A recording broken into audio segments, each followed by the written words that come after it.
Maxime Roger, qui est directeur opérationnel à la direction de l'eau du Centre scientifique technique du bâtiment. Damien Mazinski, vous représentez le Conseil régional des Pays de la Loire et vous êtes responsable du pôle eau et Loire. Donc vous avez compris, là, je crois qu'on va parler de l'eau. Hein. Anthony Joubert devait être avec nous, mais il a un empêchement. Et Isabelle Morel, qui a été présentée tout à l'heure, n'avait pas du tout prévu de venir sur scène. Et en fait, elle le représente. En fait, elle va parler au nom des entreprises, et notamment sur la question de l'eau sur les chantiers. Et puis Christophe Douget, vous êtes vice-président de la communauté de communes des Mauges et vous êtes maire de Montrevault-sur-Èvre. C'est ça ? C'est bien ça. Alors j'avais envie de démarrer avec vous, Damien Mazinski, pour que vous nous donniez un petit peu les grands enjeux en région Pays de la Loire sur l'eau. On a vu arriver il n'y a pas très longtemps des éléments. La région a adopté une politique de l'eau qui fait suite à pas mal d'études. Et donc j'avais envie que vous nous disiez où en est l'eau en Pays de la Loire. Pourquoi est-ce que c'est un sujet qu'il fallait aborder aujourd'hui ? Alors, j'ai cru que vous alliez commencer par on a vu arriver une dépression, la pluie, parce qu'en ce moment il pleut beaucoup. Donc ça donne l'impression que la région n'a pas de déficit en eau, et en ce moment, je ne pourrais pas vous vendre en fait qu'on manque d'eau, il y en a. Là, on est tous conscients, maintenant on manque un peu de soleil, mais c'est pour autre chose. Alors la région Pays de la Loire n'est pas un très bon élève au niveau du bassin Loire-Bretagne. On a peu de cours d'eau en bon état. On a seulement 11% de nos masses d'eau. C'est le dernier terme technique que j'utiliserai, qui sont en bon état. On est très très loin d'une directive cadre européenne qui nous dit voilà, il faut qu'on ait 57% de nos masses d'eau avant 2030 en bon état. Donc c'est combien par rapport aux 57% ? 11. Je vais le dire doucement. Je le dis tout doucement. C'est ça, j'avais bien l'impression que vous ne l'aviez pas dit. Oui, je l'ai un peu mâché exprès en fait. Voilà. Donc 11,57, on voit le gap. Ouais, c'est à l'échelle de la région Pays de la Loire. On a des meilleurs élèves en Mayenne et en Sarthe. On a des très très mauvais élèves en Vendée et en Loire-Atlantique. Alors qu'est-ce qui explique cette situation en fait ? Parce qu'il faut bien comprendre pourquoi on arrive à cette situation. On a des cours d'eau qui ont été très très modifiés par l'histoire. On a des cours d'eau qui ont été recalibrés, on a fait beaucoup de moulins. On a également des bassins versants qui ont été aménagés, et c'est logique, hein, on regarde de la pression démographique qu'on peut avoir, c'est-à-dire que les zones humides ont été remblayées, on a eu des haies arrachées. Voilà. Toutes ces infrastructures qui avaient un impact positif sur la qualité de nos masses d'eau, de nos rivières, ont été supprimées et au fur et à mesure ne font plus leur rôle au niveau de l'auto-épuration, de l'adaptation, de l'atténuation des changements climatiques. Et ça a eu un impact fort. Alors j'ai commencé par ce 11% pour vous choquer un peu, parce que c'est vrai qu'on est très très loin de ce qu'on devrait avoir. Et puis 11%, ça fait quand même un chiffre, on en est peu fiers. Mais à côté de ça, on a des masses d'eau littorales qui sont un peu meilleures, donc les masses d'eau côtières qui sont un peu meilleures. Et on a des masses d'eau souterraines qui sont également un peu meilleures. Alors je ne vous donne pas les chiffres exacts. Quand je dis c'est un peu meilleur, on est autour de la moyenne. Enfin, on est autour de 50%. Alors, est-ce qu'on doit être fier d'avoir 50% de nos masses d'eau en bon état ou, à l'inverse, honteux ? Je ne sais pas. Ça, c'est du jugement de chacun. Mais voilà, on est à ce niveau-là. Qu'est-ce que la région peut faire avec ça ? Pourquoi une politique de l'eau, en fait ? Qu'est-ce qu'une collectivité comme le Conseil régional, comment est-ce qu'une collectivité comme le Conseil régional peut agir là-dessus ? Alors, elle peut agir sur plusieurs niveaux. Là, je viens de parler de la qualité de l'eau. Donc, on a des problématiques de qualité. Donc, on peut jouer sur cette qualité. Et on a un deuxième volet qui est sur la quantité. Puisque, comme je l'ai dit en préambule, on a une région qui est riche en pluviométrie. Mais par contre, on a quand même des problématiques quantitatives. Alors, sur la qualité, qu'est-ce qui justifie que la région souhaite se positionner en tant qu'acteur ? On a des problèmes de qualité qui sont liés à la fois à des pollutions diffuses, des activités, qui sont des activités d'agriculture, viticulture par exemple, ou d'industriel, sur lesquelles la région peut avoir un rôle. On peut travailler à l'amélioration des pratiques agricoles, donc la région a souhaité se positionner sur ce terme de qualité. On a également, comme je vous le disais tout à l'heure, des milieux aquatiques qui ont été touchés, qui ont été massacrés. Donc on a un travail à faire de restaurer les milieux aquatiques pour pouvoir justement les rendre beaucoup plus, on va dire, résilients à toutes les pollutions qu'il peut y avoir. Et c'était très important que la région voit dans l'ensemble cette politique de l'eau, à la fois sur ce thème de bassin versant, milieu aquatique, activité. Donc tout ça, c'était très important de le fédérer au sein d'un plan qui est le plan eau régional.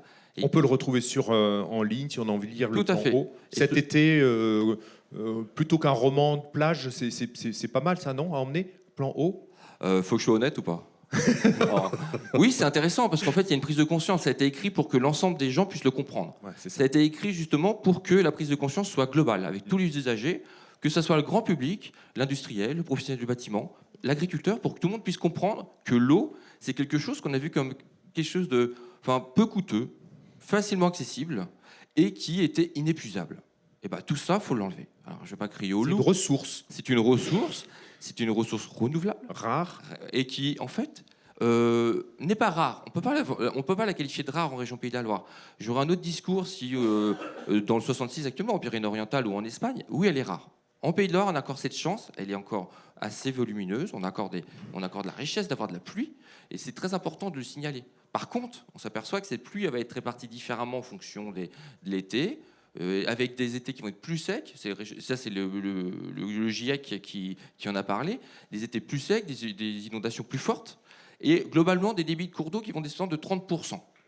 Voilà, 30%, c'est énorme.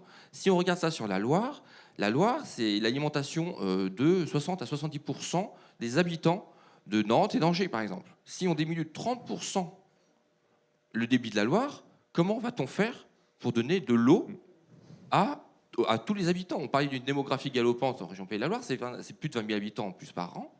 C'est énorme. Donc il va falloir leur donner de l'eau.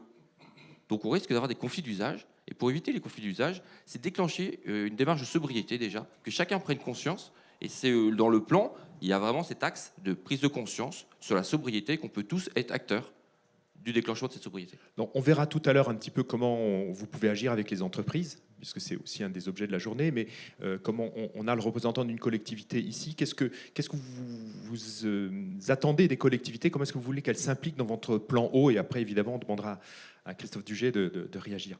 Alors Christophe est quand même déjà très très impliqué par une ancienne vie, on va dire, dans le domaine de l'eau.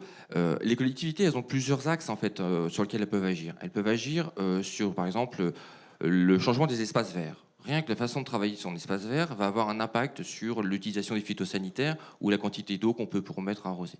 Elle peut avoir un impact sur une protection de tout ce qui est haies, zones humides, mares, qui ont un impact sur l'eau. Ce sont des acteurs formidables également sur la sensibilisation. Au niveau des collectivités, et on a un axe de sensibilisation, il ne faut pas l'oublier, entre les écoles et autres. Y compris les professionnels, ils peuvent sensibiliser. Justement, ouais, et les professionnels. Parce qu'elles peuvent être également des donneurs d'ordre auprès des professionnels. On veut un bâtiment, on en parlait tout à l'heure en introduction, enfin avec mes collègues tout à l'heure. Ce sont des donneurs d'ordre, des donneurs d'exemple. Donc vous voyez, il y a plein d'axes sur lesquels on peut travailler avec les collectivités. Et pour nous, alors là, je ne vais pas vous dire ça en tant qu'on est sur une journée avec les entrepreneurs, c'est quand même des partenaires privilégiés sur lesquels on souhaite vraiment mettre l'accent de l'action. Et pourquoi vous ne voulez pas le dire? Vous allez dire, je ne vais pas te dire ça. Parce qu'en fait, on cherche au début, et Christophe pourra en témoigner, on a très vite travaillé avec les collectivités sur l'eau. Et seulement on commence maintenant à travailler, à ouvrir, à arrêter de travailler en silo étanche, on va faire une référence à l'eau. Pour l'eau, c'est mieux. Et on va laisser percoler dans les différents, je n'ai pas qu'un, infiltrer tout ça, pour que ça déborde sur l'ensemble des usagers et que ce ne soit pas que les agriculteurs qui ont déjà été sensibilisés, avec lesquels déjà on travaille, les collectivités avec lesquelles on travaille, mais également les entrepreneurs avec lesquels on travaille peu. Alors Christophe Duget, comment vous réagissez comment vous avez réagi à cette politique de l'eau qui s'est mise en place? Je crois que vous y êtes, vous avez peut-être été un peu aussi à l'origine de cette volonté politique. Damien, bonjour à toutes et tous. Damien faisait état, j'étais son élu référent il y a une dizaine d'années au Conseil régional, donc la mise en place de la politique de l'eau régionale et la politique de la préservation de la Loire, nous y sommes tous les deux pour un petit peu quelque chose. Pour rebondir sur ce que disait Damien à l'instant, nous, à Mauges Communauté, donc déjà, nous présenter, on est en Maine-et-Loire une jeune collectivité, parce que nous sommes nés en 2016, suite à la loi NOTRe. Donc nous avons souhaité créer une communauté d'agglomération rurale à l'échelle de l'ensemble des Mauges, et nous avons transformé 64 communes historiques en 6 communes nouvelles. Donc une structuration qui a fait que nous avons rebattu toutes les cartes dans l'exercice des compétences. Et en 2020, la communauté d'agglomération a souhaité, en accord bien évidemment avec les 6 communes, exercer toutes les compétences de l'eau. et c'est un point sur lequel j'insisterai aujourd'hui, s'il y avait quelque chose à retenir aujourd'hui, c'est ça, c'est qu'il y ait une collectivité qui embrasse toutes les compétences de l'eau, c'est-à-dire depuis l'eau potable, point important, Damien l'évoquait sur l'alimentation de nos populations importantes en Pays de la Loire, mais particulièrement dans les Mauges, l'assainissement, très important, la gestion de l'eau pluviale. On y reviendra, je pense, tout à l'heure aussi sur comment on lie gestion eau pluviale et biodiversité. Également aussi la gestion des milieux aquatiques. On a de très mauvais résultats en Pays de la Loire. Les Mauges sont pareils. Et puis également la prévention des inondations. Donc on a souhaité englober toutes ces compétences. Et ce qui est intéressant aussi à l'échelle de l'agglo, c'est d'aborder aussi les autres compétences liées à l'eau. Développement économique. Vous êtes là aussi aujourd'hui entrepreneur, mais dans le développement des zones d'activité, la politique de l'habitat et aussi la politique de la transition écologique énergétique. Et je salue la présence de ma collègue Isabelle Billet, qui est ici vice-présidente en charge de la transition et qui est venue justement parce que le thème l'intéressait aujourd'hui. Donc le fait d'avoir toutes ces compétences-là fait qu'on on se doit d'avoir une forme de cohérence d'intervention dans le domaine de l'eau. On voit dans le titre que vous êtes vice-président pour le grand cycle de l'eau. Oui, alors c'est l'ensemble des cycles de l'eau. Alors, vous avez le petit cycle de l'eau, c'est tout ce qui concerne l'humain. Donc, c'est l'eau potable, l'assainissement, les tuyaux, on va dire. Pour résumer, ces tuyaux, même si on évoquera tout à l'heure, on veut aller vers moins de tuyaux, notamment dans la gestion des eaux pluviales. Et puis, de l'autre, vous avez le grand cycle de l'eau, donc tout ce qui est, je dirais, le cycle naturel, donc les cours d'eau, les bassins versants, ce que Damien évoquait tout à l'heure. Et par exemple, si on pense chantier, vous devez avoir des chantiers, une grande collectivité comme ça, il devait y avoir des chantiers réguliers. Oui. Qu'est-ce que vous remarquez, ou comme évolution, ou est-ce que vous souhaitez qu'il y ait encore comme évolution sur les chantiers ? Alors, par rapport à l'eau, évidemment. Par rapport à l'eau. On est parti d'un état de vétusté très important dans le domaine de l'assainissement. Je vous passe les détails. L'historique de 64 communes avec plus ou moins d'entretien des réseaux, des stations, etc.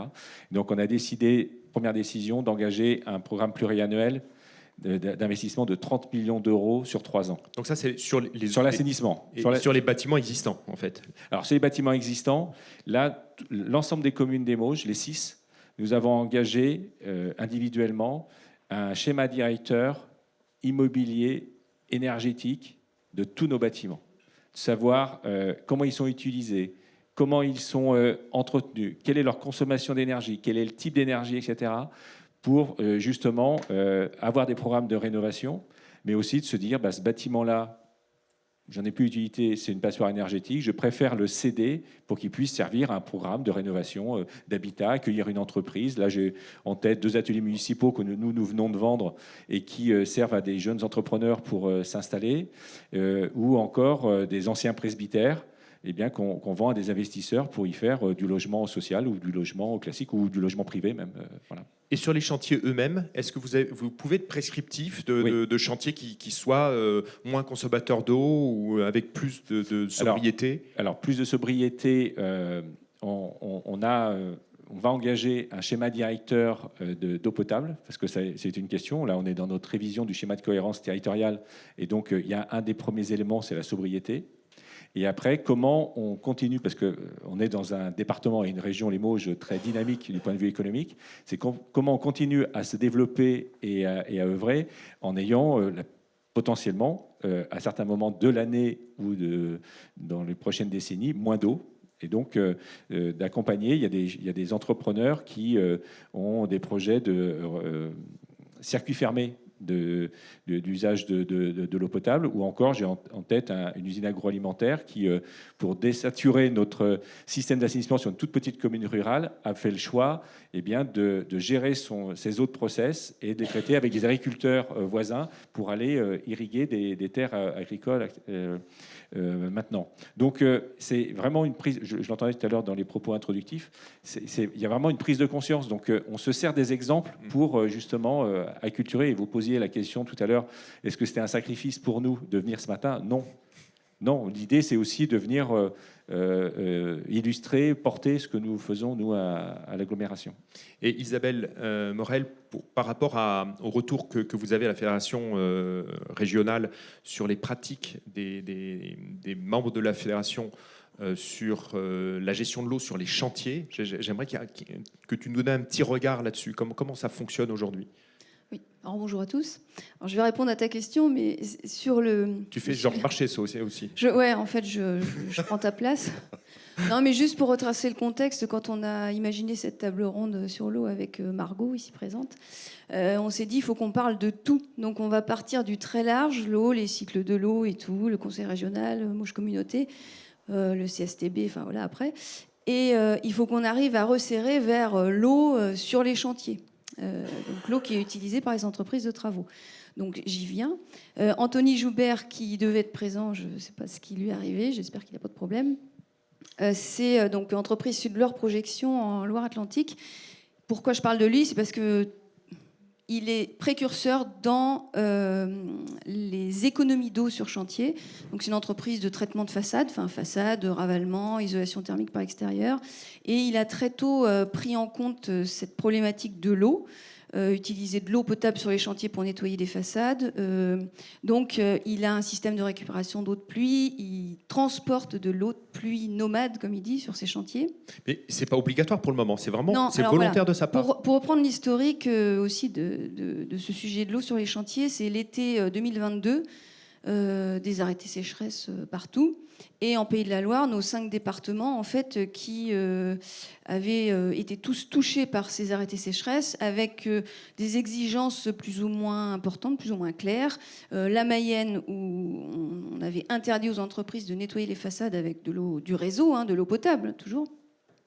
Loire-Atlantique, Maine-et-Loire, enfin les autres départements, on leur demandait de faire 20 ou 30% d'économie d'eau sur les chantiers. Donc déjà problématique, comment je sais que je fais 30% d'économie d'eau si je ne sais pas ce que je consomme. Donc ça, c'est un gros sujet. Et nous, on va accompagner nos adhérents pour qu'ils arrivent à s'équiper de compteurs d'eau sur chantier. On va les accompagner aussi pour qu'ils puissent s'équiper en récupérateur d'eau de pluie. Donc ça, c'est un autre sujet.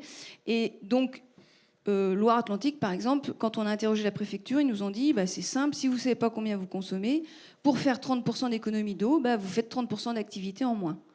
Donc, chômage technique. Donc, avec les 5 fédérations des Pays de la Loire, on a réfléchi, on s'est dit qu'il faut absolument faire des choses sur ce sujet. D'abord, que les adhérents sachent combien ils consomment. Donc, là, on a des ratios. Et puis, donc, pour en revenir à Anthony Joubert, c'est un petit peu notre entreprise exemple. Donc, il essuie un peu les plâtres. Il n'est pas plaquiste, mais il essuie quand même les plâtres. Et il met en place des choses. Et il a aussi un système de nettoyage des façades avec un nettoyeur basse pression à eau chaude qui permet donc de nettoyer en utilisant moins d'eau et en tuant aussi tout ce qui est micro-organismes. Damien Mazinski, ça fait 2 fois qu'on aborde la question des données. Que ce soit dans les Mauges, on nous dit tiens, on a commencé par faire une étude pour bien savoir ce que les gens consomment. Et puis là, il y a la question très concrète de la fédération en disant mais nous, si on ne sait pas combien on consomme d'eau, un jour, on va nous imposer de faire moins. Donc c'est compliqué. J'ai l'impression, je crois que vous avez aussi au niveau régional la volonté de créer un observatoire de l'eau. Alors, je rebondis en effet, comprendre son impact, comprendre le rôle qu'on peut avoir passe par comprendre sa consommation. C'est obligatoire. Et donc du coup, au niveau de la région Pays de la Loire, on a souhaité mettre en place un observatoire régional de l'eau qui est en place depuis 2023, donc c'est le début, globalement fin 2023, qui doit permettre justement d'agglomérer les données et de les rendre disponibles et les vulgariser, les faire comprendre aux gens assez simplement pour justement que chacun soit sensibilisé à la situation de la ressource en eau. Voilà, cet observatoire est en place depuis 2023, donc il commence à prendre forme, il commence à capitaliser les bases de données, parce que sur l'eau, il y a quelque chose qui est énorme, c'est qu'on a une base de données fabuleuse. Elles se superposent les unes aux autres. On a une donnée, mais quelque chose qui est extraordinaire. Simplement, on l'exploite peu. Et donc vraiment l'intérêt, et là je rebondis par rapport à ce que tu as dit tout à l'heure sur l'intérêt de connaître, oui, il faut connaître et il faut donner aux gens la possibilité de la comprendre. Et les pertes, les fuites, l'eau non utilisée, est-ce qu'on a une idée du volume que ça peut représenter? J'ai l'impression que Christophe Douget, vous avez l'air d'être au clair là-dessus. Oui, on a coutume de dire que quand on atteint dans l'efficience d'un réseau d'eau potable 84-85% de réussite, c'est plutôt pas mal. Ouais. Et c'est le cas notamment pour nous dans les Mauges. Et donc, on perd que 15%. 15% chez nous, c'est 1 million de mètres cubes. 1 million de mètres cubes. 1 million de mètres cubes. Donc c'est énorme, Oui. malgré tout. Oui. Voilà. Après, si on veut vraiment optimiser nos réseaux, bien sûr, il y a eu les réseaux les plus vétustes, d'où l'importance de bien connaître son patrimoine aussi pour pouvoir renouveler ses réseaux. Il faut savoir que les premiers réseaux d'eau potable datent des années, fin des années 50, début des années 60. Donc, certains qui n'ont pas été renouvelés qui depuis. n'ont pas été renouvelés. Donc là, c'est le cas. Nous, on a de la casse importante. On récupère cette vétusté, donc on le renouvelle. Donc ça a un coût. Donc ça, c'est assez simple. Mais là, vous avez des petites fuites ici ou là. C'est un coût important d'aller rechercher ces fuites, d'aller intervenir, faire ces travaux. Donc après, il faut voir si le jeu en vaut la chandelle. Après, faut prendre entre guillemets ce que je vais dire, mais une fuite d'eau potable sur un réseau qui retourne au milieu, c'est pas grave. Sauf qu'on a consommé de l'énergie, l'électricité pour pouvoir la rendre potable. La rendre potable, voilà. C'est pas la même chose de l'avoir gaspillée par ailleurs. Alors j'ai l'impression au CSTB, Maxime Roger, à la direction de l'eau, c'est une partie aussi de votre travail d'améliorer l'efficacité sur les réseaux. Oui, bonjour à tous. Effectivement, le problème des rendements des réseaux, c'est que déjà, il repose sur pas mal d'hypothèses assez fortes. Il faut connaître son réseau, il faut connaître son patrimoine, ce qui n'est pas toujours le cas. Si tu peux le mettre sur le menton. Ouais. Donc connaître son patrimoine, ce qui est pas toujours le cas. Aller chercher les fuites et puis investir pour aller traiter ces fuites, ce qui n'est pas forcément évident. Donc effectivement, 85%, on commence à être sur des rendements assez bons. En dessous, on peut Ce chiffre-là, rénover. c'est national, 85%. Moyenne, ils sont bien dans les Mauges ou ils sont au-dessus de la moyenne. Hein. Ils sont au-dessus de la moyenne, chapeau. La moyenne qu'on a tous en tête, c'est 1 litre sur 5, c'est 80%. Mais en fait, c'est très inégalement réparti. Des communes, les bonnes communes, c'est un truc 85-90%. Au-dessus de 90%, c'est quand même hyper rare. Ouais. Et par contre, sur des territoires peut-être plus ruraux, qui ont moins de ressources techniques pour aller déjà faire l'inventaire du patrimoine, etc., on peut descendre à plus de 30%, voire 50% de fuite sur des réseaux. Et à l'intérieur des logements, donc là on va s'adresser aussi aux personnes dont c'est le métier ici, on a aussi cette question de fuite qui apparaît. Est-ce que c'est dû au matériel, question de pose?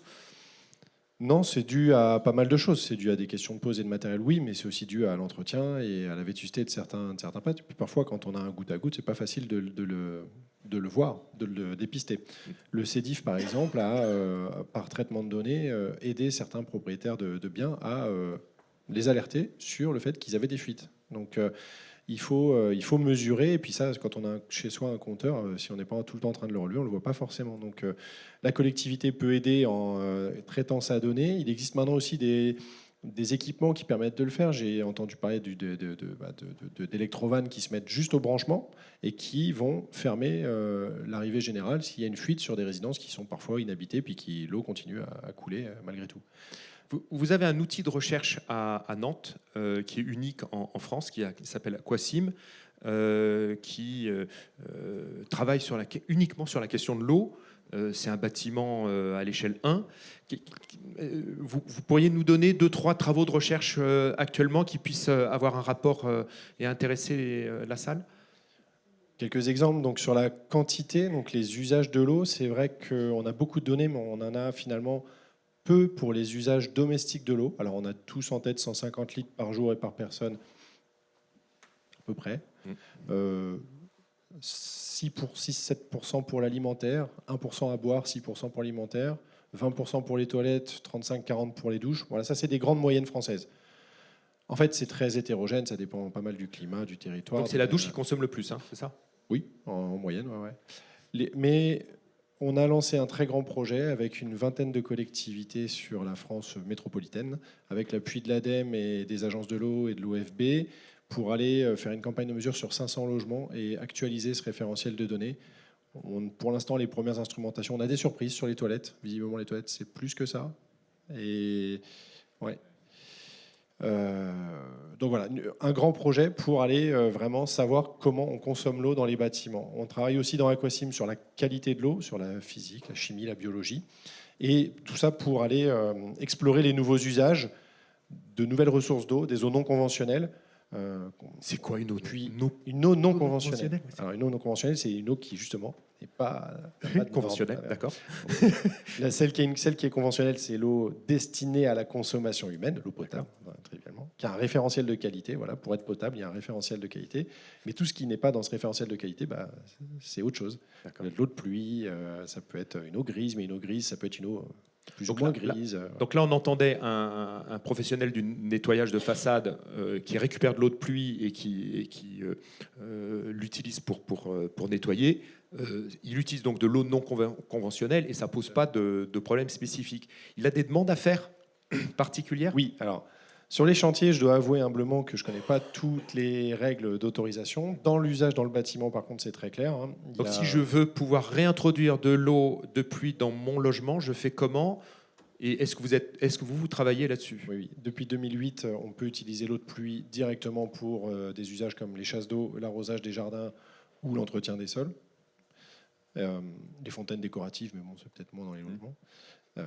Là, on a des textes qui devraient être publiés cet été pour autoriser l'usage d'eau grise issue des lavabos et, je crois, des douches de mémoire, aussi pour ces mêmes usages, toilettes, entretien des sols, entretien de la maison et arrosage des espaces verts.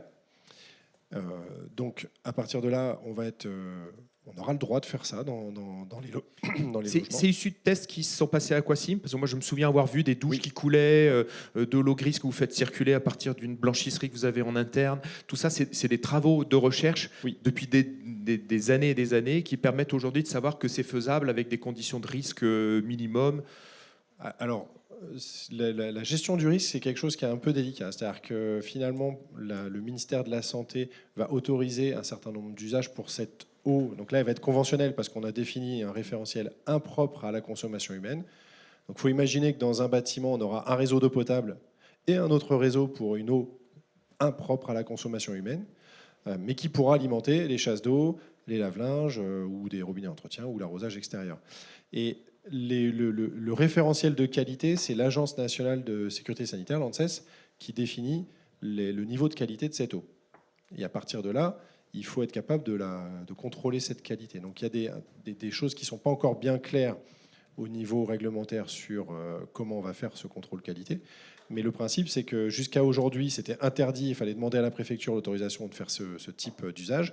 Demain, ce sera autorisé, moyennant un référentiel de qualité à respecter. Et comme on est sur Aquasim, ça peut se visiter. On peut, si des gens, des groupes, je sais pas, FFB 85 a envie, en petit collectif, de venir visiter Aquasim, c'est faisable ou les élus de la communauté ? Alors des élus, on en reçoit assez régulièrement. D'accord. On fait venir, on organise des visites pour les professionnels du secteur du bâtiment avec grand plaisir. Je crois qu'on l'avait déjà fait avec Jérôme et Kobati. Mais oui, ça s'organise. Donc c'est Jérôme Legal, oui. qui est président de Novabuild également. On organise, on peut aussi accueillir des événements d'associations ou de regroupements de professionnels. Ça, c'est quelque chose qui se fait parce que ça permet à la fois de voir techniquement les laboratoires et ce qu'on peut pas faire. Et puis ça permet aussi de se rendre compte que du fourmillement d'innovation qu'il peut y avoir sur ces usages-là. Et en parlant d'innovation, c'est quoi les pistes, les choses que les professionnels qui sont ici dans la salle vont voir arriver dans les 10 prochaines années, sur lesquelles vous avez une vue, un regard ? Alors, il y a plusieurs niveaux. Il y a des choses pas très innovantes, mais que je vous invite tout de suite à vous approprier sur vos chantiers. C'est déjà de mettre des équipements performants. Déjà, en remplaçant la robinetterie, en mettant des toilettes avec des chasses performantes, vous pouvez déjà atteindre les objectifs de sobriété du plan eau. C'est pas beaucoup plus cher parce qu'un robinet bas de gamme, un robinet haut de gamme, c'est pas ça qui change significativement la note à la fin. Ensuite, vous allez avoir des innovations un peu de rupture par rapport à la façon dont on conçoit un réseau de plomberie. Quand on commence à mettre une eau différente qui n'est pas potable, quand on commence à avoir de la réutilisation, ça veut dire plus de tuyaux, ça veut dire des doubles réseaux, ça veut dire une réflexion aussi sur le stockage, la collecte et le stockage de ces nouvelles eaux. Donc là, ça peut être une simple cuve. On pourrait avoir un ballon d'eau chaude et on pourrait avoir un ballon d'eau grise à côté demain, pourquoi pas. Mais ça va nécessiter pour les professionnels de s'approprier des nouvelles compétences. Il y a quand même une maîtrise de ces installations qui n'est pas encore définie. Il n'y a pas de doctrine technique. Que la réglementation autorise ces nouveaux usages, c'est une chose. Après, il va falloir se dire comment on fait. Où est-ce qu'on met les dispositifs anti-pollution? Comment on sélectionne les tuyaux et tout ce qui va avec. Donc, le mouvement, il est lancé. L'autorisation réglementaire, elle doit arriver cet été. Ensuite, la mobilisation des professionnels, c'est ce qui nous attend pour le semestre qui vient ou l'année qui vient. Donc on n'a pas fini de parler de l'eau à la fédération. Je pense pas, non. Christophe Douget, j'avais l'impression que vous vouliez intervenir à certains moments du propos de Maxime Roger. Oui, notamment sur la récupération d'eau. Je l'évoquais tout à l'heure, quelque chose où on est plutôt prescriptif, c'est sur la gestion des eaux pluviales. Depuis l'année dernière, nous imposons l'étude de la gestion intégrée des eaux pluviales, donc à la parcelle. Et on incite fortement, par des actions de sensibilisation notamment, à la pose de réserves d'eau pluviale pour d'autres usages. Alors notamment, comme on disait tout à l'heure, suite à l'été 2022, tout le monde est devenu expert de la gestion des eaux pluviales et de la réutilisation de l'eau, enfin, est-ce qu'on peut en faire. Et c'est vrai que... Il y a des petits doutes. Voilà. Enfin, ça a éclairé. C'est vrai que depuis ce que Damien dit qu'il pleut beaucoup maintenant chez nous, donc on a juste pendant 6 mois. Voilà, donc on peut faire des 6 mois tous les 10 ans. Et donc on impose cette gestion intégrée des eaux pluviales et on incite à la création de réserves d'eau pluviale pour d'autres usages, notamment le jardin, vers la piscine, vers des usages domestiques. Et c'est vrai que moi je l'ai fait chez moi il y a déjà plus d'une dizaine d'années, et l'économie, elle est substantielle sur la consommation d'eau potable, rien que sur les toilettes. Enfin, c'est plus de 30%, oui, plus de 30%. Surtout si vous avez des jeunes enfants. Voilà. On a peu parlé de l'utilisation du béton sur les chantiers, où on voit bien qu'il y a de l'eau qui est assez consommée. Parfois, quand on vu de l'extérieur, on se dit tiens, il y a quand même des choses un peu étonnantes qui se passent par rapport à l'économie de l'eau, à la sobriété. Qu'est-ce qu'on peut faire par rapport au risque qui peut arriver demain que certaines communes, alors c'est compliqué de parler de sécheresse en ce moment, mais on peut imaginer qu'on aura à nouveau de la sécheresse qui arrivera. Qu'est-ce qu'on peut imaginer pour anticiper les moments où les communes diront ben non, les chantiers sont suspendus pendant 1 mois parce qu'on n'a pas assez d'eau sur la commune. Qu'est-ce qu'on fait pour limiter la consommation d'eau sur les chantiers, Isabelle? Alors justement, en termes de consommation d'eau, alors tu parles du béton, mais il n'y a pas que le béton qui utilise de l'eau. Et d'ailleurs, quand c'est du béton prêt à l'emploi, c'est les centrales à béton ont des obligations de recyclage de l'eau. Bref, donc on peut avoir usage de l'eau sur les bases vies, sur les chantiers. C'est vrai que sur les gros chantiers, les bases vies un peu vieillissantes, elles peuvent avoir beaucoup de fuites et consommer beaucoup d'eau. D'ailleurs, on étudie aussi la possibilité de proposer des toilettes sèches sur les chantiers. Alors là, on est vraiment en rupture, mais voilà, on y viendra peut-être. C'est mieux que des WC chimiques, de toute façon.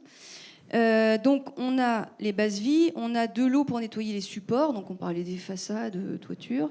On a de l'eau pour préparer les produits, l'eau de gâchage. Enfin, on a des produits en poudre. On utilise de l'eau pour tout ce qui est enduit, béton, mortier, colle, enfin bref. Et puis, on a de l'eau pour nettoyer les machines. Et justement, une machine à enduire, c'est entre 200 et 400 litres d'eau. Je me tourne vers mon disque dur. 200 litres, je crois. 200 litres d'eau, on va dire, 200 à 400 pour nettoyer une machine à enduire. C'est Margot, le disque dur? Oui, c'est mon disque dur externe. Et donc, il y a des mètres et des mètres de tuyaux. Et donc, après chaque chantier, voire quand il fait très chaud l'été, 2 fois par jour, on nettoie cette machine à enduire. Donc, c'est vraiment d'énormes quantités d'eau potable pour le moment. Donc, est-ce qu'on peut utiliser de l'eau de pluie? Alors, ce serait bien. Et justement, on est en train de faire des études. Alors, on a obtenu la possibilité d'être financé par l'Agence de l'eau pour certaines études. C'est en train de démarrer. Est-ce qu'on peut utiliser de l'eau de pluie pour nettoyer un support, une façade? Alors nous, on a nos unions métiers à la Fédération du bâtiment qui font leur job, c'est-à-dire qu'elles sont là pour protéger les entreprises du bâtiment, de travaux, leur dire attention, faites pas n'importe quoi parce qu'après sinistre, après problème. Et effectivement, si dans l'eau non conventionnelle, eau de pluie ou autre, qui n'est pas de l'eau du réseau, il y a des micro-organismes, des algues qui se développent sur la façade, ça pose problème. Est-ce qu'on peut utiliser de l'eau de pluie pour le gâchage ? Quand on interroge les industriels, les fabricants de mortiers, ils nous disent on ne sait pas. Dans les fiches techniques, c'est indiqué utiliser de l'eau du réseau. Et ça veut tout et rien dire, parce que finalement, l'eau du réseau, elle peut être très riche en calcaire, en chlore, enfin bref.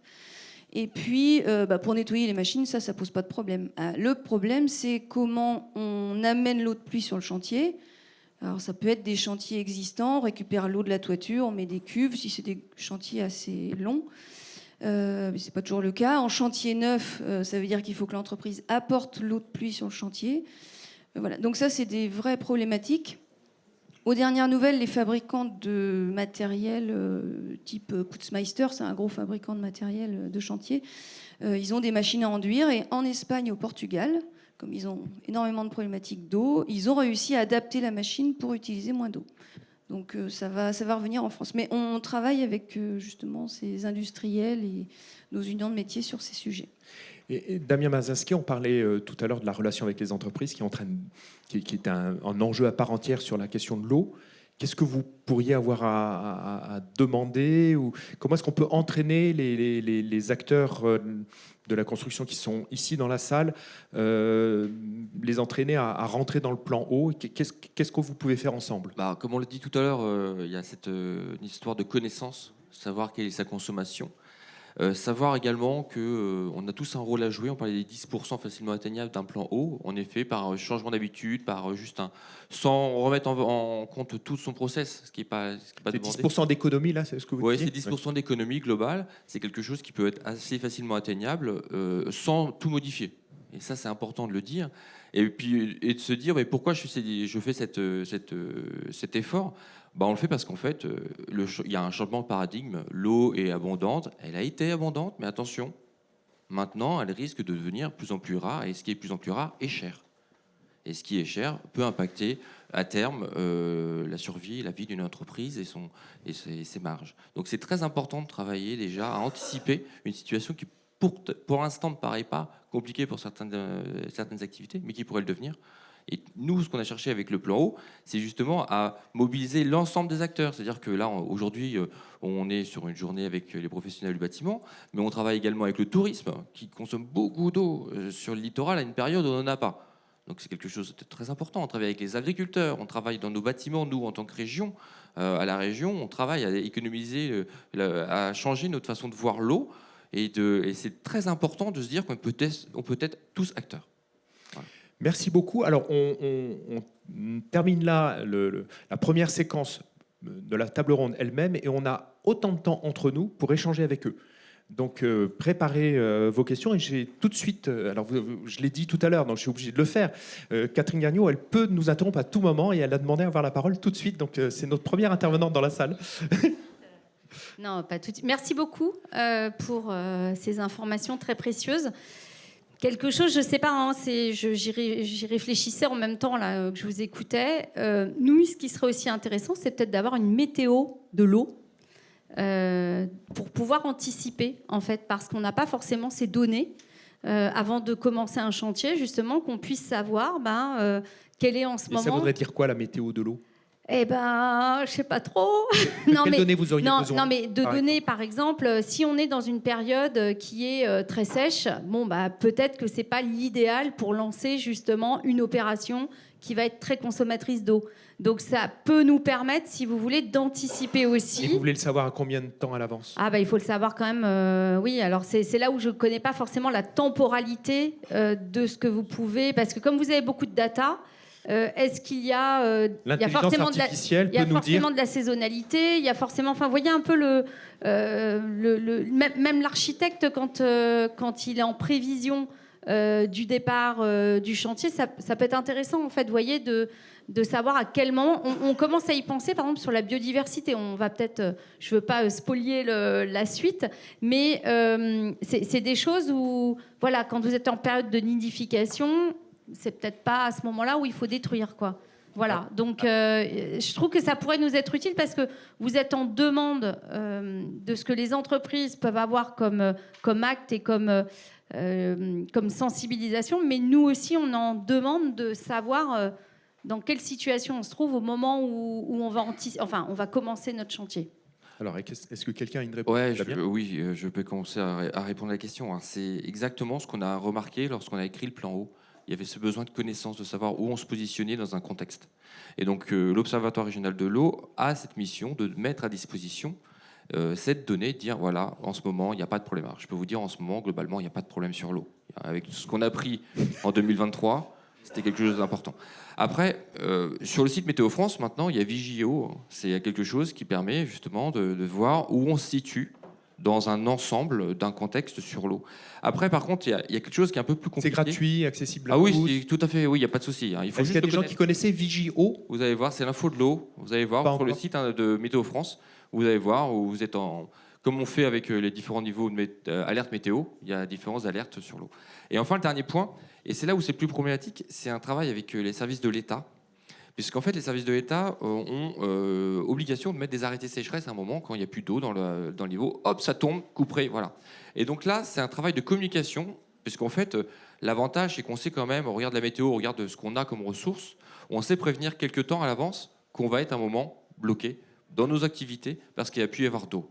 Alors, il y a plusieurs niveaux d'alerte, hein. On a la vigilance, la crise renforcée, et ainsi de suite. Et ça, c'est hyper important que vous en ayez connaissance, pour savoir, dire, voilà, en effet, alors c'est vrai qu'en juillet ou en août, on a plus tendance à dire qu'on risque d'avoir une rupture d'activité liée à l'eau parce qu'il y a moins d'eau. Mais voilà, mais c'est important qu'on puisse porter à connaissance des gens, des professionnels, cette donnée pour qu'ils puissent anticiper leur activité par rapport à ça. Alors, je crois que vous êtes deux à vouloir la parole. Isabelle?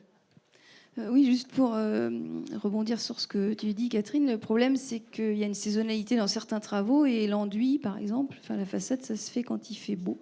Ça se fait quand il n'y a pas d'eau, un peu comme le tourisme. Donc là, il y a une vraie problématique de trouver une alternative à l'eau potable. Monsieur Dugé? Oui, pour prolonger, un des enseignements de la canicule 2022, par rapport à ce que disait Damien, c'est-à-dire que les services de l'État, le préfet, il prenait son arrêté toutes les semaines.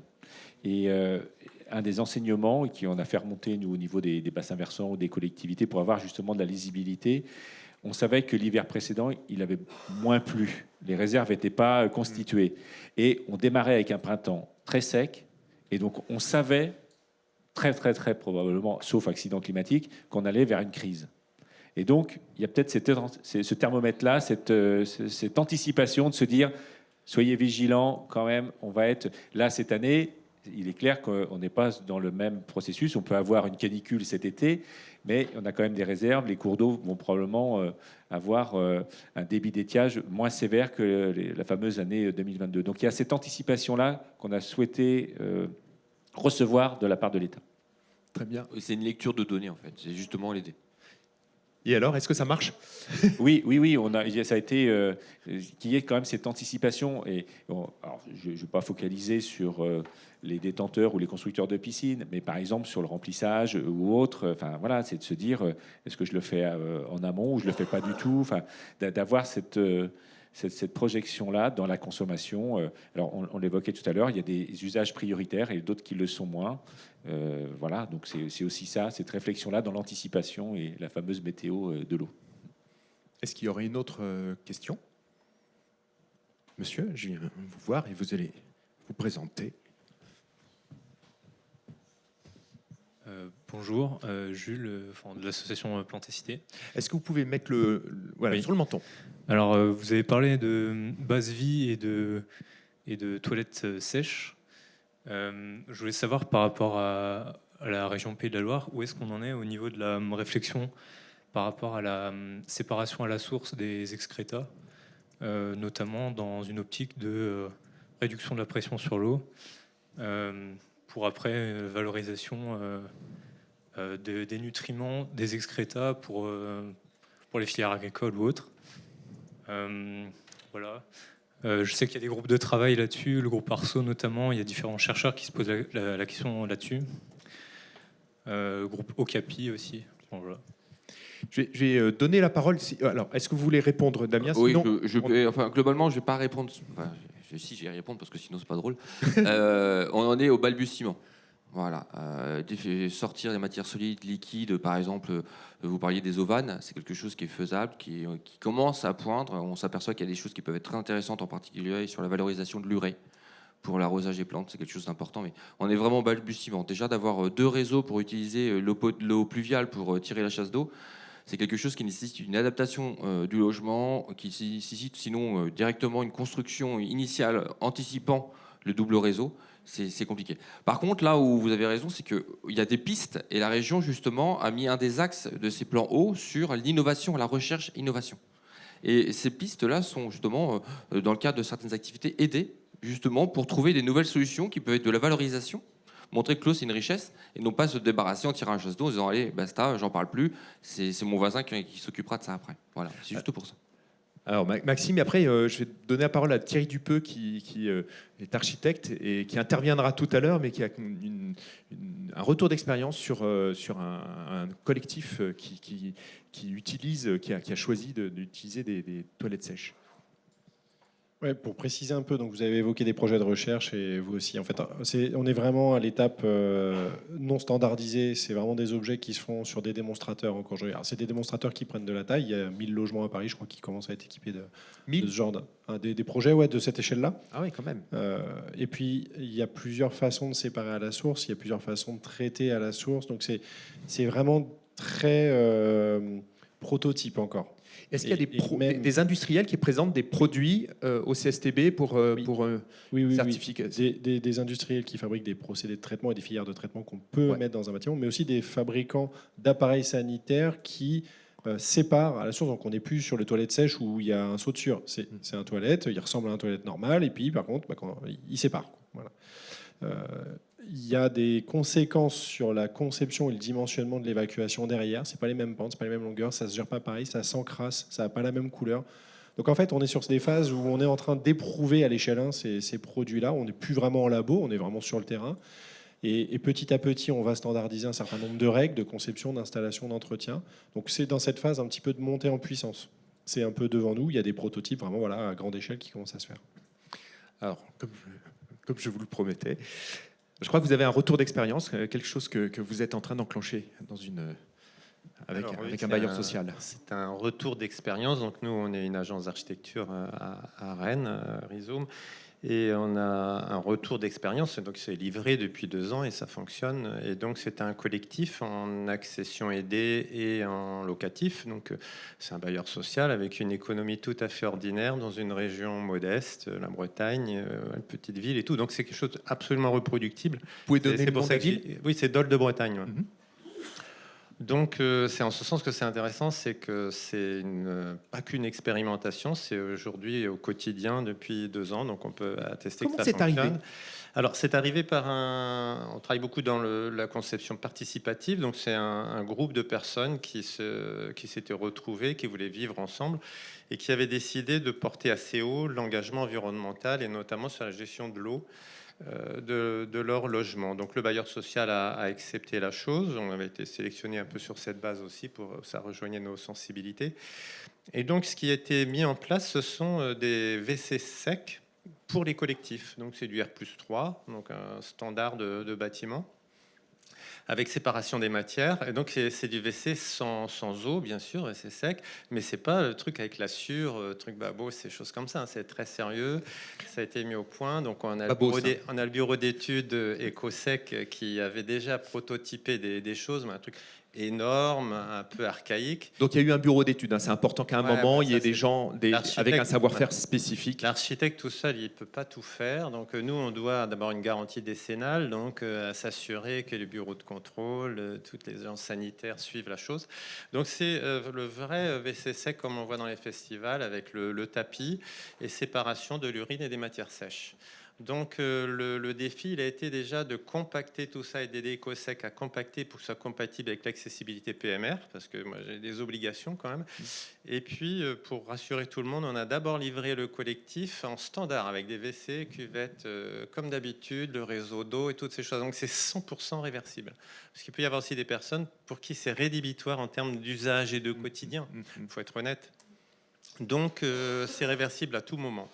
Donc on a livré un bâtiment absolument standard, sauf que les ventilations en partie haute étaient déboîtables pour se mettre en partie basse, et l'évacuation de l'eau, du coup, se remplaçait par un petit tuyau diamètre 60, je crois, PVC, donc un double réseau pour l'évacuation des urines avec des citernes pour la récupération. Qu'est-ce qu'elles des deviennent, alors, urines. ces urines? Comment? Qu'est-ce qu'elles deviennent? Alors justement, il y a tout un réseau après qui doit être fait pour l'après, sinon c'est à nouveau polluant, on sait peu quoi en faire, donc on diffère le moment où on va polluer, quoi. Le but, il est bien là aussi, c'est de voir l'eau salie par nos exécrats, en termes d'impact sur la pollution, sur le cycle global de l'eau. Donc d'être respectueux du cycle de l'eau, c'est déjà de ne pas faire ses excréments dans de l'eau potable. C'est déjà la première chose. Première aberration de notre société, c'est quand même ça, quoi. Donc les urines sont reprises par un maraîcher qui va les désaromatiser, c'est le terme, et les réutiliser comme intrant et engrais pour tout son réseau, qui n'est pas bio parce que, enfin, qui l'est quasiment dans la démarche, quoi. Et il y a un monsieur compost pour les matières sèches. Donc, il vient, en gros, pour une famille, il faut se rassurer, c'est à peu près tous les 3 mois. Et il passe, et c'est un tout petit sac, gros, comme un petit cartable, quoi, de rien du tout. Et ça, c'est recyclé. C'est le plus difficile, c'est en compostage. Donc, c'est un autre circuit un peu différent de compostage. Et donc, la ventilation qui est mise en partie haute sur un plan réglementaire est en partie basse pour passer justement par le WC. Donc, pas d'odeur possible, et l'air de circulation avec son débit tout à fait standard. Moi, je retiens une garantie décennale là-dessus. Ça sert à sécher les matières en question. Donc il y a un monsieur, on va dire, matière sèche, et puis il y a un maraîcher pour les urines là-dessous, quoi, voilà. Donc c'est faisable, comme beaucoup. Ah oui, c'est... Comme on le dit souvent à Novaville, à peu près toutes les techniques qu'on a besoin d'acquérir pour transformer nos habitudes, elles existent. La question maintenant est de les généraliser, de les installer, changer les habitudes. Voilà, donc la partie accession, ils sont tous équipés, ça fait en gros 14 logements, et les 10 logements en locatif, les gens petit à petit trouvent ça plutôt bien, et donc demandent, et c'est le bailleur du coup qui paye la différence. Voilà, il y avait au départ quand même, attention, une intervention au tout premier prototype de l'ordre de 5 000 € de plus-value par équipement, hein. C'était 5 000 € de plus, hein. Ouais, donc c'est en ce sens que c'était expérimental. Donc nous, on a pensé le logement et son économie dans une globalité pour intégrer ces surcoûts. Aujourd'hui, puisqu'on a aidé Ecosec à compacter les choses et que ça les aide à se développer, c'est un surcoût d'à peu près 1 500 €. Donc il y a quand même une grosse dégringolade. 1 500 € pour équiper son logement avec ce nouveau WC sec. Merci beaucoup de ce témoignage. Est-ce que quelqu'un veut... Ça vous inspire, j'ai l'impression, monsieur Auger. Oui, ça fonctionne en neuf, ou est-ce que sur une réno, on peut l'installer? Est-ce qu'il y a... Dans votre expérimentation? Ouais. Alors nous, c'est du neuf, hein, donc dans les gaines, tout à fait standard, on a ce tuyau qui arrive. Donc si vous voulez le faire en réhabilitation, ça veut dire que ce réseau, c'est un tout petit tuyau, hein. Donc il faut soit rouvrir les gaines et le passer dedans, soit on y a réfléchi parce qu'il y a eu des questions qui sont posées là-dessus. C'est un réseau à part, donc du coup en apparent vous pouvez capoter, et puis de toute façon ça suit la logique des gaines. Après, s'il y a sous-sol, c'est mieux, on peut mettre la citerne. Sinon, il faut trouver un endroit bien étanche et tout ça pour mettre des cuves qui sont enterrées. Donc c'est assez standard comme fonctionnement, quoi. Très bien. Monsieur, c'est toujours sur la même question ou vous voulez passer sur un autre sujet? Vous vouliez... voilà. Alors, on va rester avec vous. Hélène, Oui, voilà, je voulais savoir, vous avez un peu répondu, s'il y avait beaucoup de familles qui finalement, comme c'était un système réversible, y étaient passées. Donc si j'ai bien compris, il y a une partie de propriétaires, une partie locataire. Les propriétaires y sont, et puis les locataires y passent petit à petit. Alors, il faut prendre le micro parce qu'on est filmé. L'atelier participatif intégrait 14 logements. Si vous voulez rapprocher le micro du 14 menton. logements en accession. Donc là, les 14 logements sont équipés maintenant. Et ça s'est fait sur la première année, à peu près après livraison, petit à petit. Et le budget, il avait été déjà bloqué auparavant, hein. Et puis, c'est la partie locative à Nantes. C'est assez monobloc comme l'ensemble, quoi. Où les gens, c'est une demande, une démarche très volontaire. Ils demandent aux bailleurs. Et puis, donc, il y en a quelques-uns maintenant, petit à petit, qui s'équipent sur la simple demande vis-à-vis du bailleur, quoi, voilà. D'accord. Alors, on va passer à une autre question. Je vous amène le micro. Si vous voulez bien vous présenter. Passez le micro, monsieur. Bonjour, Vincent Marlin, Fédération du bâtiment également. Moi, j'avais plutôt une interrogation par rapport à Monsieur Roger sur le CSTB, savoir s'il y avait des programmes de recherche aussi. Là, on parlait de récupération d'eau de pluie pour remettre dans les chasses d'eau, éventuellement laver le linge, etc. Mais on parle souvent de ça à l'échelle d'un seul bâtiment. Et en fait, moi, ce qui m'inquiète, c'est vraiment après tout ce qui va en découler. C'est-à-dire, c'est avoir une citerne par bâtiment, avoir des tuyaux par bâtiment, avoir des pompes de relevage, avoir des systèmes de filtration, etc. Et est-ce qu'on ne pouvait pas réfléchir en fait à des systèmes à une autre échelle, c'est-à-dire à une échelle de quartier, comme on peut avoir des réseaux de chaleur pour le chauffage, mais avoir en fait des récupérations d'eau de pluie. Alors, il y a déjà un certain nombre de bassins de rétention qui existent un petit peu partout dans les lotissements, dans les quartiers, etc. Donc en fait, récupérer un petit peu toutes ces eaux de rejet, les filtrer à minima, et puis recréer en fait des réseaux d'eau non potable, et pour effectivement arroser les jardins, mettre dans les chasses d'eau, etc. Ce qui serait à mon avis plus facilement contrôlable en termes de filtration, de contrôle en tout genre. Voilà, je voulais savoir s'il y avait des programmes de recherche sur cet aspect-là. Alors Maxime Roger. La question est tout à fait pertinente parce que finalement on met un exploitant sur un objet collectif, donc ça permet de sécuriser un certain nombre de sujets. Le CSTB en tant que tel, il n'y a pas forcément de recherche en fait là-dessus. Je te vois un peu embêté. Oui, parce que c'est pas de la recherche. C'est trouver un marché, un équilibre économique à un objet qu'on sait peut-être dimensionner à l'échelle logement, à l'échelle bâtiment, mais à l'échelle quartier, un peu comme une chaufferie de quartier ou comme ce genre de choses, d'objets. Nous, CSTB, on n'est pas un acteur économique qui est capable de dimensionner ça. Donc, je n'ai pas la réponse, finalement. En fait, c'est faisable avec ce qui existe aujourd'hui. La technologie existe, elle est disponible. Mais il n'y a pas d'urbaniste qui le prescrivent à ce stade. Ils n'ont pas besoin de passer nous voir, donc moi, je ne les connais pas. Donc après, c'est plus de la recherche. Ça, c'est faisable avec les technologies existantes. Et vous vous êtes posé cette question dans les Mauges ? Non, mais à entendre la question et les balbutiements, ça me donne des idées. Ah oui, moi, ça y est, j'ai une idée en tête. Ah, alors ça serait quoi l'idée ? D'aller vers ce principe-là. Alors après, c'est vrai que c'est un autre réseau. Il faut un gestionnaire. Voilà. Donc, est-ce que c'est la collectivité? Est-ce qu'on passe par un prestataire, etc. Après, c'est de l'eau qu'on nous confie, qu'on doit restituer. C'est quoi le prix de l'eau? Voilà. Parce que ce qu'on oublie de dire, mais bon, je pense que c'est un autre sujet, c'est que si on économise beaucoup d'eau potable, ça va mettre un peu en péril nos budgets de l'eau, globalement. Ah oui. Donc ça veut dire que... Vous avez besoin qu'on consomme beaucoup alors. Mais oui, mais autrement. Et donc justement, là je pense qu'il y a une idée pour avoir l'utilisation d'une eau qui n'a pas été traitée, qui est non conventionnelle et qui pourrait être valorisée. Voilà. Alors, Thierry Dupeux, ça vous inspire quelque chose, j'ai l'impression. Oui, je rebondissais sur la question du monsieur en haut. Là, justement, ça existe déjà et la ville de Paris, elle le fait depuis plus d'un siècle. Ils ont des grands châteaux d'eau, d'eau non conventionnelle, c'est de l'eau pluviale. Ils ont des grosses réserves. C'est pour ça que vous voyez dans Paris tout le temps les caniveaux qui dégoulinent de partout avec les bouches à clé qu'on ouvre. C'est un gaspillage visuellement, mais en fait, c'est une façon aussi de vider les citernes et on nettoie les rues de Paris avec ça et on arrose les jardins quand on les arrose encore, ce qui se fait de moins en moins aujourd'hui. Mais il faut savoir que cette gestion collective, c'est ce qui pousse à avoir beaucoup de réseaux, donc les 20% de pertes systématiques. Il faut savoir que les arbres dans Paris, très souvent, ils vivent grâce à ces fuites, en fait. Voilà. Donc, si vous mettez un tuyau étanche partout, vous allez tuer les arbres. Donc, donc 20% de fuite, c'est le cas à Paris. Donc, j'apprends que c'est plutôt bien. Moi, je trouvais que c'était assez affreux, quoi. Mais donc, ces réserves, cette façon, je dirais, assez jacobine de dire centralisons, faisons un regroupement, une sécurisation collective.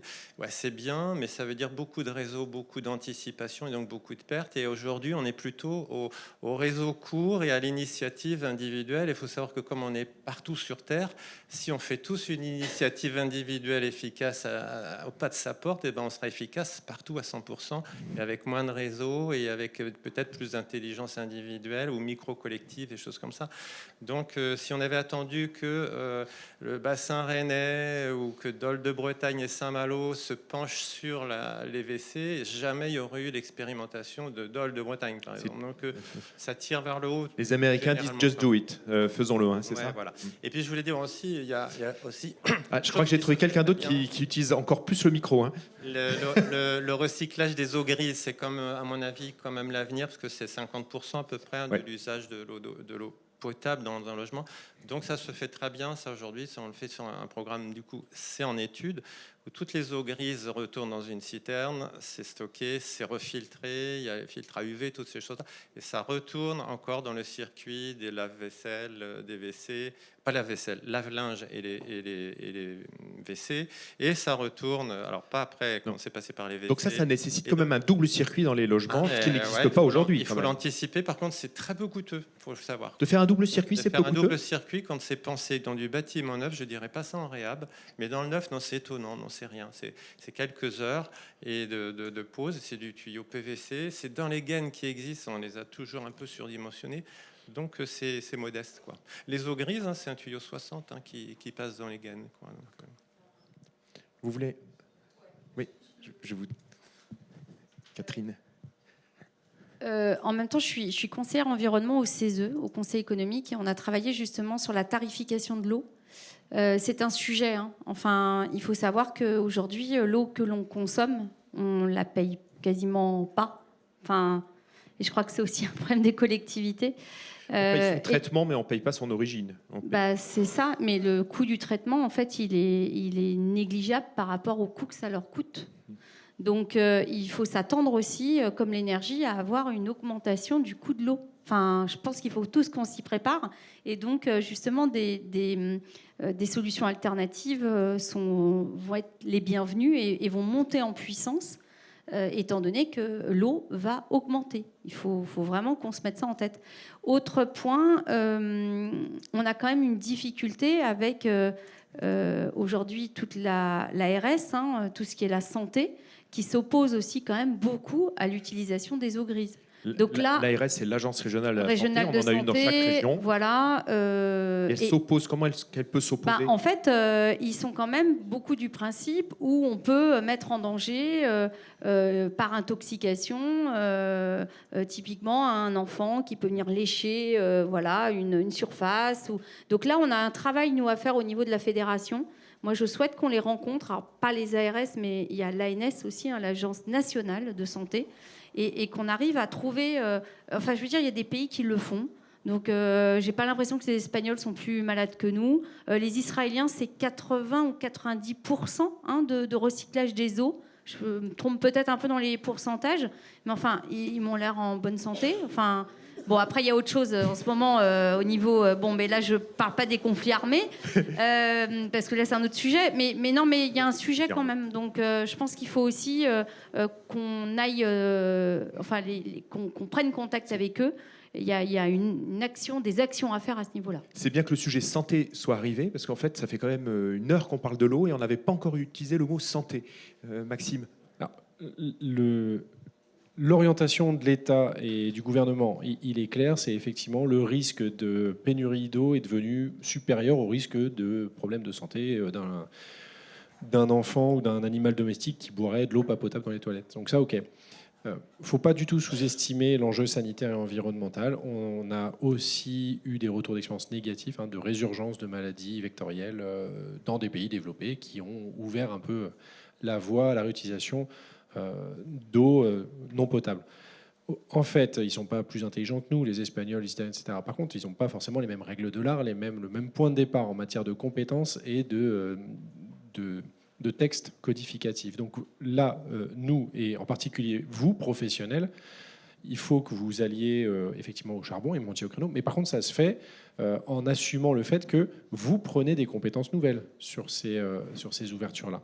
Et donc, il faut aussi être capable de cadrer une doctrine technique pour que les pratiques en matière de protection du réseau d'eau potable soient là. Donc, il faut, je pense, être dans une action un peu constructive avec les ARS et l'ANSES parce que, en fait, notre doctrine technique, elle est un peu pauvre. il y a quand même beaucoup de sinistres sur la plomberie. Donc il faut qu'on le fasse en mettant les moyens pour vraiment cadrer la pratique. Exactement. Et comme on parle de sinistre, j'ai envie et on a parlé de risque tout à l'heure, de donner la parole ça y est, j'ai perdu à Marie Ribeiro de Souza, pour la SMA BTP et Socabat, pour vous demander un petit peu, par rapport à ces alternatives dont on parle depuis tout à l'heure, si vous voyez apparaître des risques, et puis après peut-être on parlera de la question de l'eau plus globalement.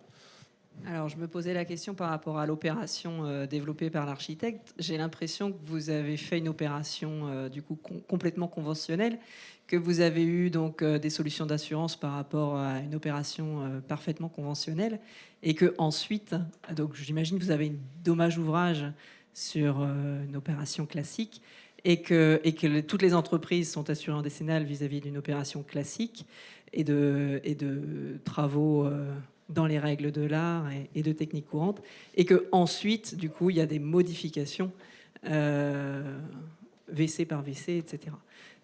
Donc voilà, je pense que du coup, vous avez biaisé cet obstacle-là, et j'ai pas, enfin voilà, c'est peut-être une très bonne chose effectivement pour permettre certaines évolutions, expérimentations. Et en quoi c'est biaisé ? J'ai pas compris. Alors c'est biaisé parce que l'installation qui a été présentée par monsieur est une technique innovante. Alors même si on peut... Bon, c'est une technique innovante au sens de la construction. Et donc on sort des référentiels classiques. Ça veut dire qu'il n'y a pas de retour d'expérimentation sur ces techniques-là, qu'il n'y a pas eu d'évaluation. Donc on ne sait pas aujourd'hui quels sont les risques. Donc on a fait comme si c'était une technique courante. Alors en fait on a mis en œuvre une technique courante et après on a modifié. C'est-à-dire qu'on a terminé complètement le chantier. Enfin, je m'avance peut-être un peu, mais j'ai l'impression qu'on a conçu et terminé le chantier. Alors on a rajouté quelques réseaux pour permettre les évolutions futures, mais néanmoins on a conçu quelque chose qui était complètement viable en respectant strictement et donc on a tout de les suite envie de règles. lui demander si le contrôle technique a été associé en amont et si son assureur a été associé en amont. On va essayer d'en savoir un peu plus. Alors, tout l'enjeu il est là. Donc l'enjeu il est là effectivement. Donc nous on a livré un bâtiment standard pour deux raisons. C'est pour sa réversibilité. Ça, c'est très important parce qu'il y a plutôt la notion d'usage qui va bloquer qu'autre chose. Et c'est un des logements qui ne sont pas tous en locatif. Pour la plupart, ils sont en accession, donc il y a de la revente. Donc il faut que ce soit pas rédhibitoire pour les futurs acquéreurs, quoi. Donc on a livré avec l'accord du bureau de contrôle, on a fait ça dans les règles, un bâtiment tout à fait standard, mais on a livré avec l'accord du bureau de contrôle la version WC sec. Parce que c'est pas complètement innovant. Ce qui est innovant, c'est de l'appliquer à du collectif et d'avoir compacté les machines et fait en sorte que ce soit après pas seulement les choses pour les festivals, quoi, que ce soit enfin chez soi et sur un plan économique tout à fait accessible. L'innovation, elle est là. Et pourquoi on a fait ça en second rideau ? C'est parce qu'on n'a pas aujourd'hui la possibilité d'être accessible PMR avec ces gros blocs de WC. C'est uniquement pour ça, mais pas pour des raisons sanitaires. Le bureau de contrôle était OK parce que EcoSec, c'est un bureau d'études qui a pignon sur rue, même si c'est une toute petite équipe, et qui doit rentrer dans les normes. Et donc, c'est pas ce niveau-là. Nos logements, une fois équipés avec ce WC, ne sont plus PMR. Donc, d'où la réversibilité nécessaire, quoi, voilà. Après, voilà, je me pose juste la question. En cas, imaginons, demain, il y a un des WC qui ne fonctionne pas, dans les faits. C'est le seul WC de l'appartement, etc. Enfin bon, voilà. Donc on est sur un dommage de nature décennale. Il y a une impropriété à destination, voire même, il y a une atteinte à la viabilité éventuellement. Bref. Donc voilà, demain il y a une déclaration de sinistre. Vous avez une dommage d'ouvrage sur l'opération. Ce que j'imagine, c'est que l'assureur en dommage d'ouvrage vous dit ce n'est pas l'ouvrage d'origine. Ça sort du coup du cadre de la dommage ouvrage.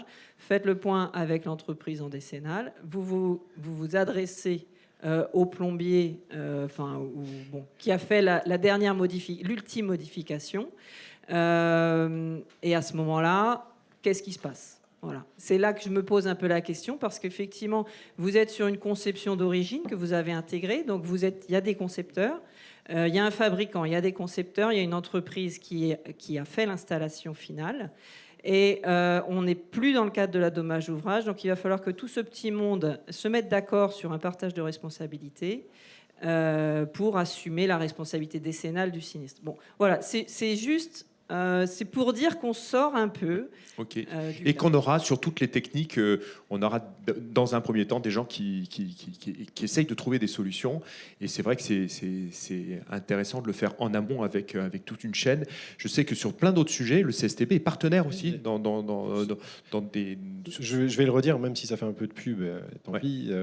On a l'impression de redécouvrir pour ces nouveaux ouvrages, ces nouveaux réseaux, que on peut faire des avis techniques, des appréciations techniques d'expérimentation, et on sait finalement mobiliser des collèges d'experts pour rentrer assez normalement dans un schéma d'évaluation et de garantie. Après, sur les choses un peu plus classiques et l'eau, je crois que vous souhaitiez aussi évoquer par exemple quelque chose sur des nappes. Alors là, on parle du manque d'eau, mais vous avez aussi dit que... Parfois, il y en a trop. Parfois, il y en a trop. Voilà. À la fois, on est sujet au manque d'eau et à la fois, on est sujet aux excès d'eau. Et c'est vrai qu'en termes de sinistralité, ce qui est le plus évident, c'est les excès d'eau. Et je ne parle pas des inondations, je ne parle pas de l'eau dans les rues d'Angers. Je parle vraiment des hauteurs de nappes. On construit aujourd'hui beaucoup avec des sous-sols enterrés. Et on a des hauteurs de nappes qui peuvent être élevées. On construit de plus en plus sur des... Le foncier est compliqué, donc on construit de plus en plus sur des terrains qui présentent certains risques, dont le risque de remontée de nappe. Et donc, nous, ce dont on se rend compte, parce que, excusez-moi, je ne me suis pas trop présentée, je suis expert Socabat. Socabat, c'est un cabinet d'expertise interne à SMA BTP, premier assureur construction. Et du coup, on fait de l'analyse de risque avant souscription. Alors, on fait aussi de l'expertise après sinistre, mais on fait aussi de l'analyse de risque avant construction pour anticiper ces risques, voir si tel et tel risque sont bien cadrés dans le cadre d'un dossier de consultation d'entreprise, et pour du coup dire à SMA voilà quels sont les risques, comment ils sont appréhendés, et est-ce que donc le risque pour l'assureur il est aggravé ou pas. Parce que, comme disait le CSTB, effectivement, on peut avoir de l'innovation, on peut avoir certaines choses qui vont être parfaitement appréhendées, qui vont avoir été évaluées. Et donc, à ce moment-là, on va considérer certes, on peut sortir du cadre conventionnel, mais on peut rester avec un risque normal sur telle ou telle opération. Et parfois, vous voyez sur des chantiers des petites économies au cours du chantier. On fait un arbitrage. Alors voilà. Il faut retrouver qu'à l'origine, c'était prévu comme il faut. Arbitrage, on économise un peu et en fait, ça coûte 2 fois le prix initial. Ce qu'on voit beaucoup, c'est des opérations sur des sites sensibles aux remontées de nappe, avec un sous-sol, 1 ou 2 niveaux. Et puis, initialement, souvent, le dossier a été bien conçu. Bon, voilà, on avait un suivi piezo, on a un niveau des hautes eaux, bon, voilà, on a prévu une résistance aux sous-pression, des voiles périphériques, du radier, etc. C'est pas mal. Mais par contre, on se rend compte que ce poste-là, il coûte cher. Voilà. Et puis, bon, le géotechnicien, il a mis que si, on pourrait faire ça. Bon, voilà. Donc, on fait une variante. Et là, on est hyper intéressé par un plancher drainé, des bêches périphériques, etc. Enfin bon, on crée un système avec des pompes et puis on rejette. Des pompes qui ne pompent pas toujours. Quoi. Alors, voilà. Alors, normalement, une pompe ne tourne pas en continu. Mais dans les faits, en réalité, vu que la nappe est très haute, on pompe et puis voilà, on fait une boucle, un effet Shadok. Avec un peu de chance, on n'inonde pas le voisin. Mais en tous les cas, on se réinonde soi-même et puis on a un peu de colmatage également. Et puis on a la pompe qui tombe en rade. On avait prévu double pompe, mais bon, en tous les cas, ça ne fonctionne pas. Et puis ça, on s'en rend compte assez vite en fait. On s'en rend compte en deuxième année, première année, deuxième année. Et puis, bien sûr, on est sur un dommage de nature décennale. Et puis, à ce moment-là, hop, c'est l'ADO, s'il y en a une, mais bon, souvent il y en a une, qui prend, et puis finalement qui préfinance pour les entreprises et leurs assureurs en responsabilité décennale. Et donc finalement, l'économie de 200 000, parce que c'est vraiment des économies quand même considérables qu'on fait. C'est pour ça que c'est très séduisant. Donc c'est motivant quand même de faire. Voilà, l'économie, je dis n'importe quoi parce que ça dépend de l'opération, mais l'économie de 200 000 au départ, elle va coûter 400 000 à l'arrivée, minimum. Je ne parle pas des immatériels. Voilà. Donc, petite alerte que vous nous faites. Voilà. Bon, vous vouliez la parole, si vous voulez bien passer le micro à votre voisin. Oui, non, mais c'était juste sur le volet assurance. Si vous voulez bien vous présenter. Ouais, Julien Bopp, je représente l'entreprise ACB Construction Bois, qui est basée dans le Maine-et-Loire. Ouais. Sur la partie assurance, on peut aussi attendre d'une assurance spécialisée dans la construction qu'elle prenne un petit peu de risque sur des sujets un peu alternatifs, surtout quand il y a un cabinet d'expertise qui est la réclamation, associé. Là. Ouais. C'est ça? Non, mais voilà, la prise de risque, elle n'est pas énorme, et je me dis que, bon, assurer en décennale ou en déo, des toilettes sèches, bon, c'est pas une grosse prise de risque, quoi. Et j'avais un deuxième. On va pas faire un dialogue toute la matinée. Et j'avais une deuxième remarque concernant donc plutôt le volet construction et non pas exploitation du bâtiment. Comment réduire nos consommations et nos rejets? Peut-être privilégier un peu plus la construction par voie sèche, que ce soit dans le gros œuvre ou dans le second œuvre. Il y a plein de solutions. Un peu pour vous là. Un petit peu, mais pas que. Voilà, tout simplement. On connaît la différence de consommation d'eau quand vous dites ça? Est-ce que c'est parce que moi j'entends ça depuis 20 ans, 30 ans, mais en fait je ne crois pas avoir vu d'études disant clairement on consomme 2 fois, 3 fois, 4 fois moins d'eau. Il doit y avoir des études, mais je ne le connais pas. Je ne peux pas vous répondre. Est-ce que des gens ont des réponses là-dessus? Non, mais juste dans le cadre de la RE 2020, je pense qu'il y a un indicateur eau. Ouais. Donc on devrait avoir les éléments. Voilà. D'ailleurs, en parlant de la RE 2020, vous savez que les FDES ne répertorient pas que le carbone. Ils répertorient aussi la consommation d'eau qui a été nécessaire pour tous les produits industriels que vous incorporez dans le bâtiment. Et tout ce que vous faites, il y a ce volet-là. Donc on pourrait, si on voulait, ce qui n'est pas le fait du tout. Alors, en tout cas, il ne faut pas donner une bonne idée à l'État, parce qu'aujourd'hui, on ne saurait peut-être pas le mettre en œuvre, mais l'État pourrait aussi faire, comme pour le carbone, donner des objectifs de réduction, puisqu'on connaît le volume d'eau, donc on pourrait dire, le coup d'après, seuil 2028, on diminue de 7%, on ferait comme le carbone.